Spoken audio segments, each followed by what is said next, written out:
on AR/VR. Someone was talking about AR/VR earlier. So it doesn't have to be yung sinusuot mo in your eyes, right? So it can just be even mobile. So this is an example of Cos. It's an artist who had a exhibition at the Philippine Gallery in London. And these artworks can only be seen through an app. So especially if you're a fan of the actual art of Cos, she's an modern artist, you kind of want to be immersive in it as well. So this is an example of Cos. Going around the space, they have worked actually at a CreateTech, a digital art studio. And honestly, there are Filipino companies that are doing this already. I've done this during the pandemic. Yung mga Facebook filters, you can actually do that on Facebook. And it's even if you don't have a technological background, but it's so easy to use. So there are a lot of creative technologies out there that the public can use for free. And this is again just an example of how art can be immersive through your mobile phones, through AR and VR. Another thing also, these use cases for advertising. Another AR VR innovation is this acquisition from L'Oreal. So Monoface is a Toronto-based company, and it was acquired by X amount of millions of dollars, probably by L'Oreal, to have an innovation in terms of their trials. So think about it. If we can incubate these kind of software and innovations in the Philippines, it still can be acquired. We can still make money out of it, right? So I know there's a lot of amazing developers here. So these are just one of the use cases where with an innovation comes money. Again, this is another example of how Monoface uses it. So this is, I'm not a technologist, I'm only an innovation consultant, but I do understand how technical all these things can happen, and they do lead to art. Immersive media. Anyone knows who these four people are? ABBA. Yes, I saw someone say ABBA. So actually, ABBA did a immersive experience in London, so it's called ABBA Voyage. And they did, this is a concert that's still running every day, I believe. And these are holograms of the four members when they were younger. And this is running even without the members there. It's earning money. So the person also, the company that also created this technological tool, again, another creative technology, is earning a revenue up to 44.2 million pounds in 2023. So one tool, one company can have so much happening there. So they actually use it for sports as well. So it's not just entertainment. So I'm having case use cases. It's more creative and it can go to a more practical industry. 3D printing and prototyping. So this is quite big. It's a 3D house. It's made out of a 3D printer. This house is made out of 3D printing. It allows 3D printing enables rapid prototyping, allowing designers to quickly iterate. So meaning you don't have to wait years or months before a building can be made. Again, a raise of hand, anyone who has 3D printers. So right, it's accessible. You can actually buy it online. So you might think, so this is another one. This is a bioplastic microphone from Netherlands by the US architects.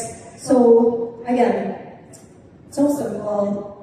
Honestly though, you just have to be good at 3D modeling. Again, this is so more technical. We can look at it on YouTube. But you might think, okay, it's not super useful for us. We don't have these big printers, right?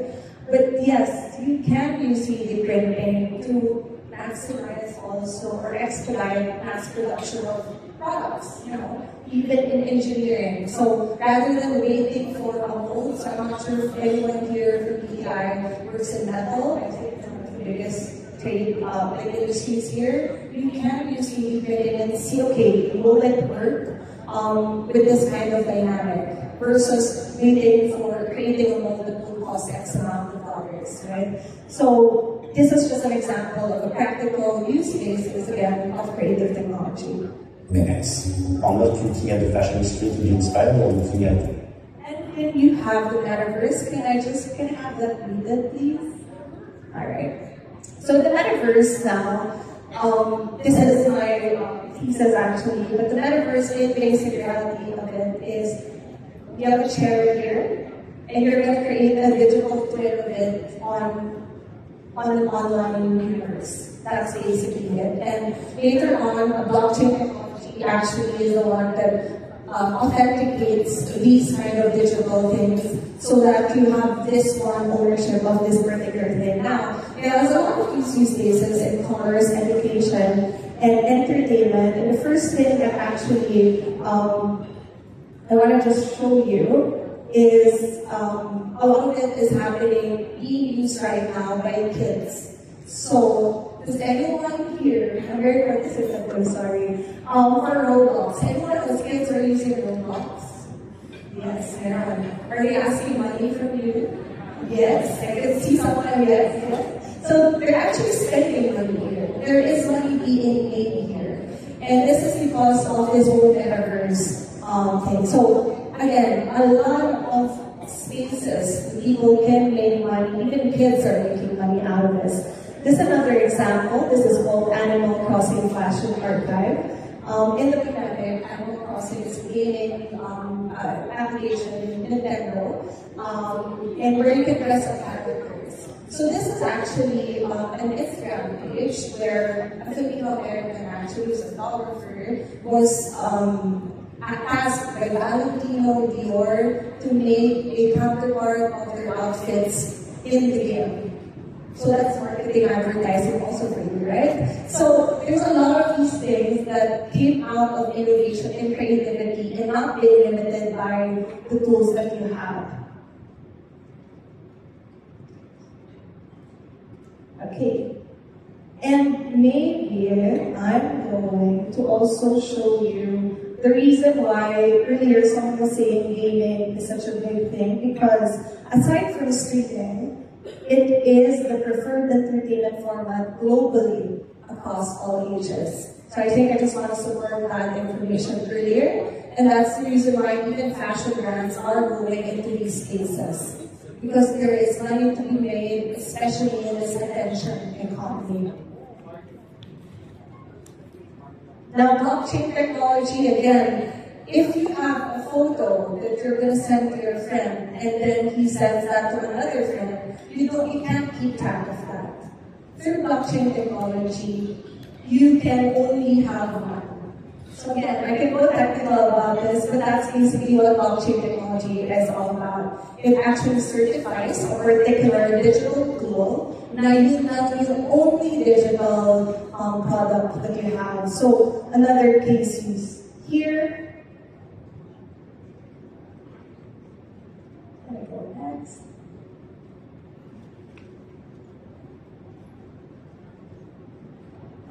Okay, can I go to the next slide, please? Okay, so this is another example of how physical and digital are kind of intertwined together. Next slide. So a British brand called Salzburg actually did a fashion show in 2021 where this actual clothes have a digital counterpart. So meaning if you're into gaming, you can actually dress up your avatars in the same clothes that you're wearing. You might think that's funny, but people are making money out of this. And the gaming industry, I think esports is also part of the DTI standard.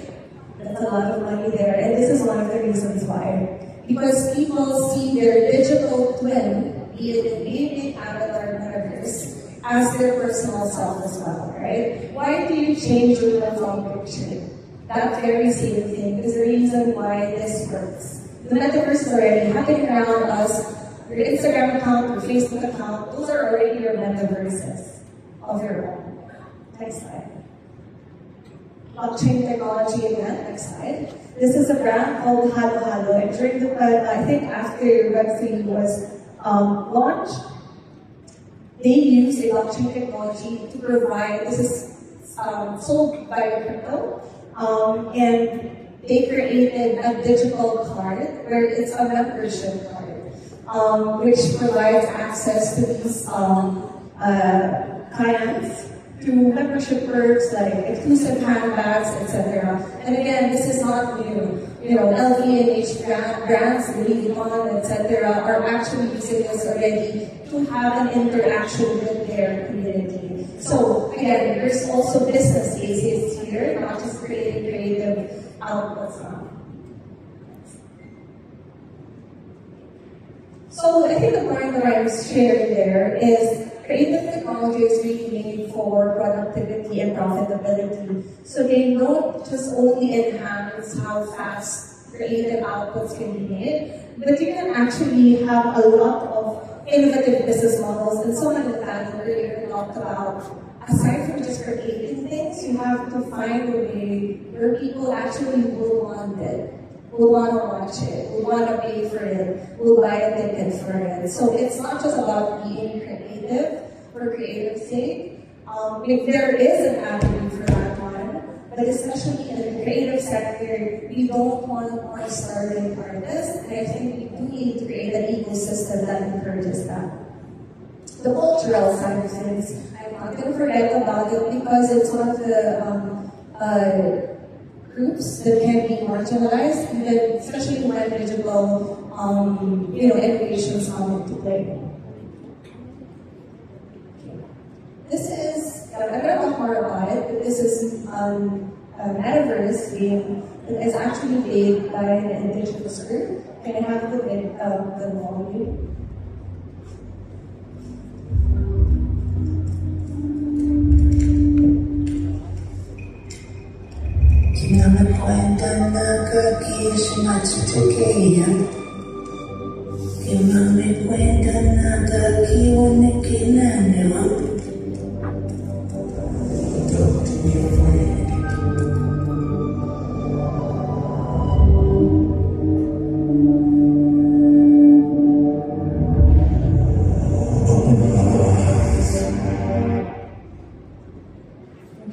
So that is, I hope I'm saying it right. It's It's actually a game that actually started by Professor Maya Shakabi of York University in Canada. It was part of the Anishinaabe Beaver Plan.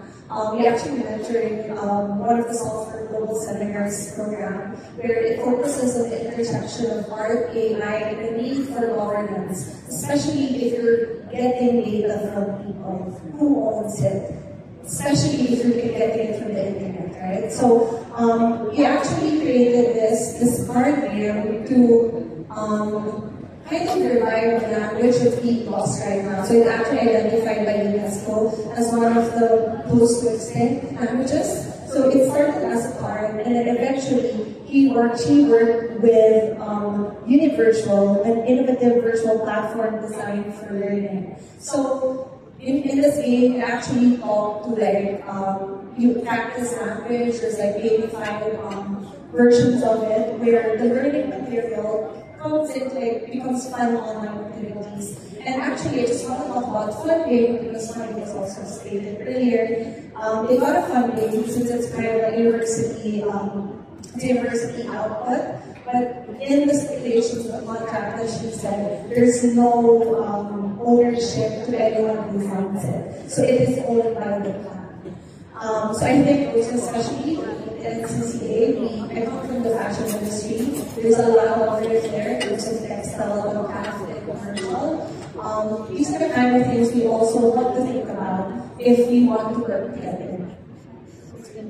So another thing here I want to point out, I think we have cultural placemaking tomorrow. This is on museums, cultural spaces, and technology. An example of this is the Seoul's Dong Daemun Design Plaza, where they actually use AR here, projected to the Zaha Plaza, Design Plaza, and as you can see, it attracted a lot of people and activity in the area. So especially for, I think we have Palaganas here, who are local cultural councils. is this something you can also do at small scale? Because you also want to go big, right? But what if you look at the local resources that we have? Baka yung kapit-bahay nyo does this. Is that something that you can integrate when a festival comes in? So it's something just to think about. Again, creativity and technology combined can provide not just economic, but also cultural empowerment. So this is an example of MP Studio, which is a Berlin-based company. And actually, it's not just putting things in a computer, they actually map the actual thing. And they create a digital twin, and then they use AI to expand these kind of artworks as well, so that it covers the whole thing. And you might think, okay, we're kind of behind that. Actually, no, we did this. Actually, the artist, Derek Tumula, and Josie Jose actually did lucid abyss imminence in a building.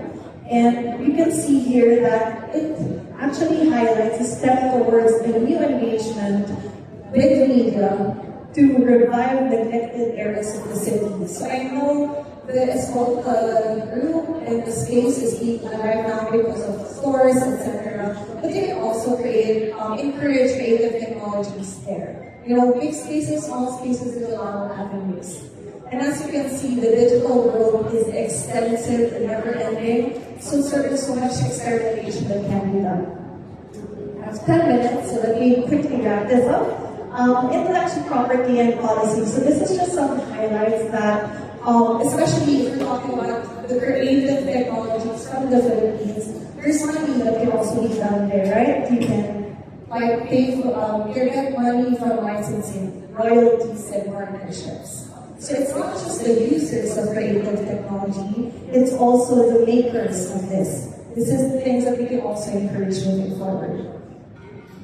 So this is an example of a free creative technology called Blender. I know there's some subscriptions, you can donate to it, etc. This is free, guys. It's free. So honestly, a lot of it will have limitations, but we have this baseline free creative technology that Filipinos are actually probably using anyway, right? It's going to be hard if you can go to the dual and the dual levels of animation, but there are already existing things that you probably wouldn't know. They also are already using that for advertising. So these are free tools.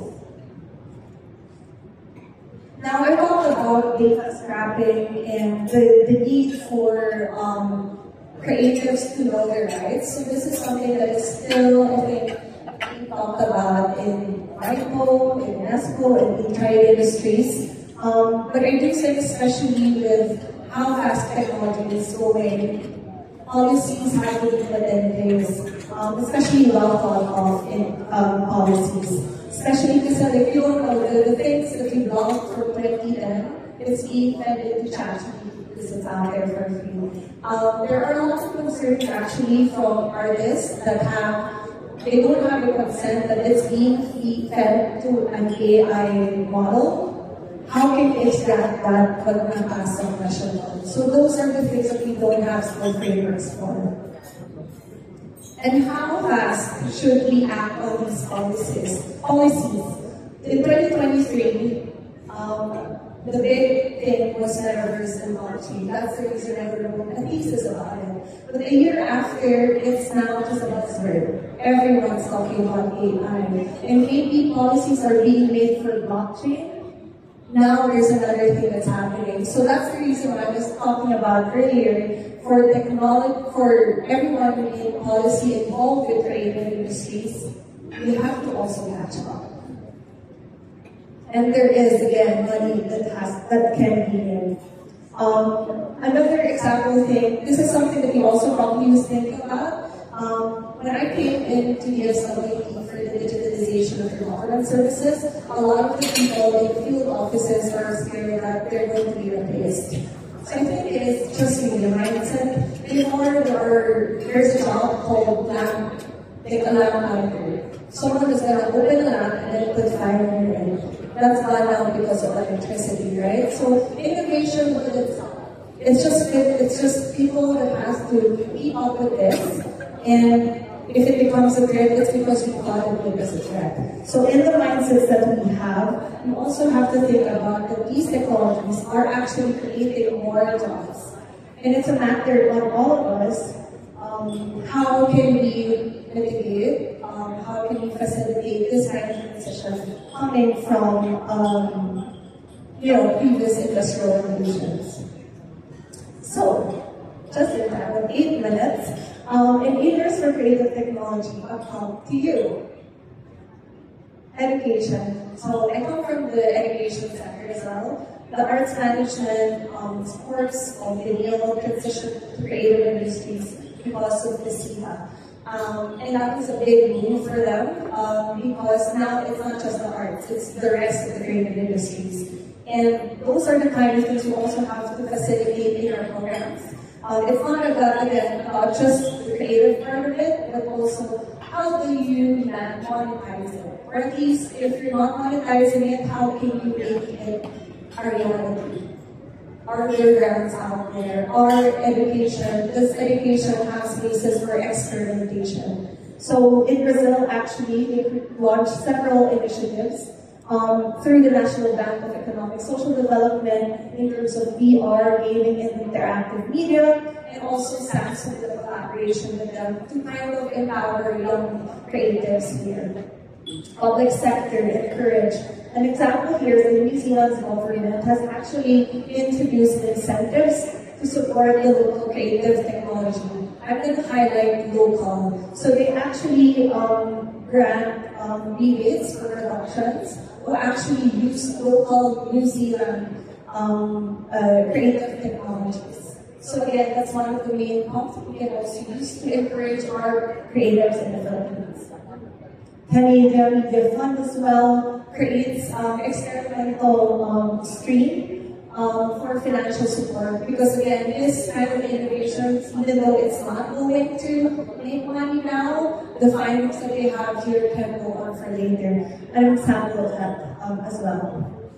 Another thing I also wanted to highlight here is these platforms are picking far ahead of actually creating AI labels on TikTok, Facebook, etc. So in more technical terms, there's metadata, there's a lot of technological codes behind images that can actually create images altered by artificial intelligence. So this is actually, again, coming from the government, coming on the point of safeguarding your creators.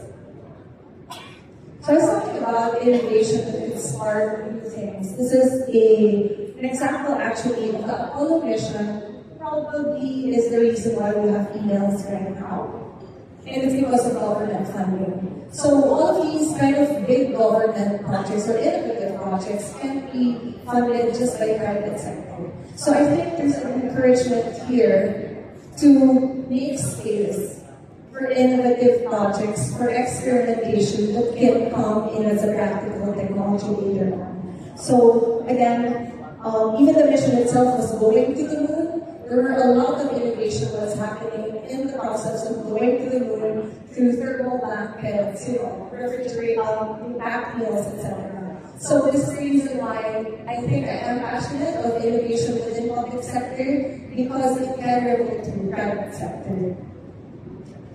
This is a great book as well. So this is The Mission Economy by Mariana Zapata, who is actually a lecturer for UCL for mission-oriented innovation. So this is, I think, mostly a public sector group. I just wanted to put it out there because it's a good reminder that if we are the ones coming from funding, policies are being set so that the creative economy can go and be a competitive player in 2030. I think these are the things we should consider in our own roles. Even though you don't think you're using Blender or generative AI, there are things that you can do that can enable creatives to make money out of it. Or actually, monetize great grants, etc. So again, you have the power to not only expedite it, but also see where the direction we're going. In the Philippine context, are we just commercial? Or how can we connect the commercial and cultural for creative economy? I think that's a question I want to pose here as well. Now, I come back to my personal values as an innovation consultant. It's really about humans. At the end of the day, these tools like paint brushes are just tools for creativity. So what I want to think about is 3 principles of human-centered design. Is number 1, will people write it? Will people design it? Second, is it feasible? You have technologies to do it. Maybe you're gonna draw them where it can be executed. Is there a gap that we can fill there? Third, viability. And I think this is pretty interesting because it is in the center of doing business and in the center of it has to be sustainable. Because at the end of the day, if it's experimentation, who's going to fund it? If we're doing it for the commercial sector, are people going to be paid wages and salaries, right? So I just wanted to put it here because you can apply this not just in creative technology, but in anything that you do.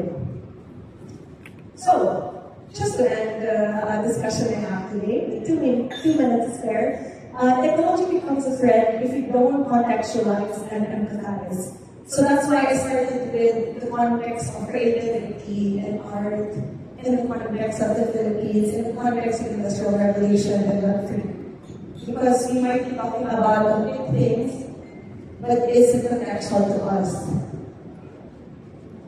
So make technology a tool, because if you look at the threat, it will be. And that concludes my presentation today.